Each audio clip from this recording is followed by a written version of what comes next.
बोलो कृष्ण चंद्र भगवान की जय हो। भगवान श्री कृष्ण अर्जुन को कह रहे हैं कि हे भरतवंशियों में श्रेष्ठ अर्जुन, स्थावर और जंगम जितने भी प्राणी पैदा होते हैं उनको तुम क्षेत्र और क्षेत्रज्ञ के संयोग से उत्पन्न समझो। यानी जो प्राणी पैदा होते हैं, चाहे तो वो स्थावर है चाहे जंगम है, यानी पेड़ पौधे एक स्थान पर रहने वाले जंगम है, और चाहे घूमने फिरने वाले जीव जंतु हैं, वो सारे के सारे क्षेत्र और क्षेत्रज्ञ है। क्षेत्र का मतलब प्रकृति और क्षेत्रज्ञ का मतलब जो उसको चलाने वाली चेतन सत्ता, उसके संयोग से उत्पन्न होते हैं। अब अगर चेतन सत्ता किसी भी शरीर के अंदर नहीं रहेगी तो वो शरीर, वो क्षेत्र है, वो नष्ट हो जाएगा।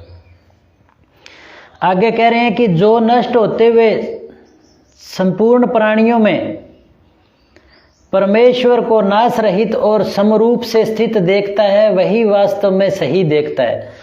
अब कह रहे हैं कि सही कौन है? जो नष्ट होते हुए प्राणियों में परमेश्वर है, जो नाश रहित है, उसको, और जो चेतन आत्मा है उसको जो देखता है, यानी इसको अलग अलग देख लेता है कि ये शरीर नाश होने वाला है और इसके अंदर जीवात्मा है, वो अजर अमर अविनाशी है। इसको अलग अलग रूप में जो देखता है वो तो वास्तव में सही देखता है। और जो ये देखता है कि वो जन्मा और वो मर गया, यानी उसने उसके अंदर जड़ और चेतन, नाश वाला और अविनाशी तत्व नहीं जाना, वो सही नहीं देखता।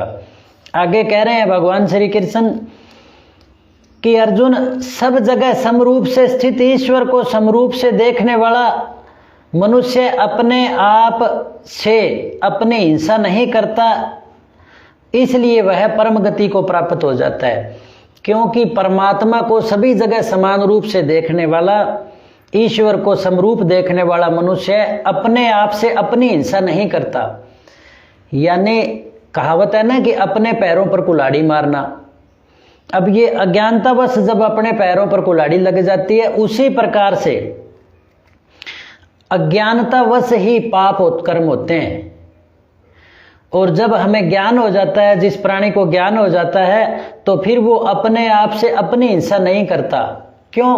क्योंकि उसको ज्ञान हो गया और परमात्मा को समरूप समान जान लिया, और परमात्मा की सत्ता से परमात्मा के द्वारा ही काम हो रहा है, और फिर उसमें मैं भाव मिट जाता है, और फिर कर्म मिट जाते हैं, कर्म भाव, मैं का भाव मिट जाता है, और फिर कर्म फल नहीं भोगना पड़ता। तो इसलिए वह परम गति को प्राप्त हो जाता है। आगे कह रहे हैं भगवान कि अर्जुन, जो संपूर्ण क्रियाओं को सब प्रकार से प्रकृति के द्वारा ही की जाती हुई देखता है, वह अपने आप को अकर्ता अनुभव करता है और वही यथार्थ देखता है, यानी वो ही सत्य देख रहा है। बाकी तो जैसे कोई व्यक्ति नींद में कार्य करता है, अज्ञानतावश कार्य करता है, ऐसे नींद में ही झूल रहे हैं। और जो सत्य यथार्थ कौन देखता है? कि प्रकृति के द्वारा ये सारे कार्य हो रहे हैं। यानी सतोगुण, रजोगुण और तमोगुण, ये त्रिगुणमयी प्रकृति है, उसके संग से ये सारे कर्म हो रहे हैं। और आत्मा है वो अकर्ता है, और परमात्मा शक्तिदाता है, परंतु अकर्ता है, कर्तृ भाव नहीं है। इस प्रकार जो जान लेता है, इस प्रकार जो क्रियाओं को देखता है, वह अपने आप को अकर्ता अनुभव करता है। फिर वो अपने आप को भी अकर्ता अनुभव कर लेता है, क्योंकि वो जान जाता है कि ये सिस्टम कैसे चल रहा है। तो वही यथार्थ देखता है। और कह रहे हैं कि हे अर्जुन, जिस काल में साधक प्राणियों के अलग अलग भावों को एक प्रकृति में स्थित देखता है, यानी प्राणियों के अलग अलग भाव हैं, सात्विक, राजसिक और तामसिक, उनको प्रकृति में स्थित देखता है। यानी ये प्रकृति के द्वारा, प्रकृति से हैं, तो ऐसे जो प्रकृति में स्थित देखता है और उस प्रकृति से ही उन सब का विस्तार देखता है। यानी उसकी प्रकृति में उसका विस्तार देखता है। अब प्रकृति का यहाँ मतलब है उसका स्वभाव, अंतःकरण। अब उसके स्वभाव से ही उसका विस्तार देखता है, तो उस काल में वह ब्रह्म को प्राप्त हो जाता है। यानी जो ये ज्ञान प्राप्त कर लेता है तो वो ब्रह्म को भी जान लेता है, क्योंकि ब्रह्म के जानने पर ही ये ज्ञान प्राप्त होगा, और ये ज्ञान जानने पर ब्रह्म की प्राप्ति होगी। तो भगवान कह रहे हैं कि उस काल में वह ब्रह्म को प्राप्त हो जाता है। तो हे कुंती नंदन, यह पुरुष समय अनादि होने से और गुणों से रहित होने से अविनाशी परमात्म स्वरूप ही है, और यह अविनाशी परमात्म स्वरूप ही है जो इस सारे खंड ब्रह्मांड का चलायमान है। और यह आत्मा और परमात्मा में भी कुछ समानताएं हैं। जैसे आत्मा भी चेतन है और आत्मा भी एनर्जी दे रही है, जैसे परमात्मा सारे सिस्टम को चला रहा है, ऐसे आत्मा इस शरीर को चला रही है।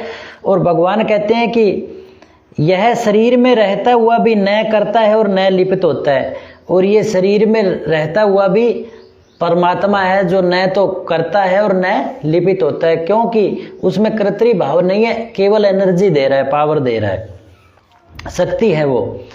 तो अब भगवान कह रहे हैं कि जैसे सब जगह व्याप्त आकाश अत्यंत सूक्ष्म होने से कहीं भी लिप्त नहीं होते, कि ये आकाश है, ये किसी में लिप्त नहीं है। आकाश के अंदर सब कुछ है, खंड ब्रह्मांड, जीव जंतु, पेड़ पौधे, हम भी हैं, पर आकाश किसी में लिप्त नहीं है। आकाश के अंदर तो हैं पर आकाश किसी से लिप्त नहीं है। ऐसे ही सभी जगह परिपूर्ण आत्मा किसी भी देह में लिप्त नहीं होती। ऐसे ही सभी जगह में घूम कर शरीर धारण करने वाली आत्मा किसी भी देह में लिप्त नहीं होती, क्योंकि ये जो प्रसंग है ये भगवान क्षेत्र और क्षेत्रज्ञ का, शरीर और आत्मा का, जड़ और चेतन का बता रहे हैं। अब भगवान कह रहे हैं कि हे भरतवंश उत्पन्न अर्जुन, जैसे एक ही सूर्य इस संपूर्ण संसार को प्रकाशित करता है, ऐसे ही क्षेत्रज्ञ यानी आत्मा संपूर्ण क्षेत्र को प्रकाशित करती है, संपूर्ण शरीर को प्रकाशित करती है। जैसे हमारे ब्रह्मांड को प्रकाशित करने वाले सूर्य हैं, सूर्य ही पृथ्वी, सूर्य के आकर्षण से पृथ्वी, पृथ्वी से चंद्रमा, ये ग्रह सारा जो बंधा हुआ है तो उसको चलायमान है वो सूर्य है। उसी प्रकार से ये जो आत्मा है वो इस क्षेत्र को, इस शरीर को प्रकाशित करती है, इसको चलायमान है और इसको एनर्जी पावर दे रही है। आगे कह रहे हैं कि इस प्रकार जो ज्ञान रूपी नेत्रों से, अब ये जो ज्ञान रूपी नेत्र है, ये जो ज्ञान है, इस ज्ञान रूपी नेत्रों से क्षेत्र और क्षेत्रज्ञ के विभाग को, यानी शरीर और जीवात्मा के विभाग को, जड़ और चेतन के विभाग को, और खंड ब्रह्मांड में परमात्मा और प्रकृति के विभाग को, कार्य कारण सहित प्रकृति से समय को अलग जानते हैं। अब इसका कार्य क्या है, कार्य करने का कारण क्या है और इसका सिस्टम क्या है, कार्य कारण सहित प्रकृति से समय को अलग जानते हैं कि मैं इन सब से अलग हूँ, यानी मैं शरीर नहीं हूँ, मैं जीवात्मा हूँ, अलग हूँ। वे परमात्मा को प्राप्त हो जाते हैं, ऐसा जानने वाले परमात्मा को प्राप्त हो जाते हैं। बोलो कृष्ण चंद्र भगवान की जय हो।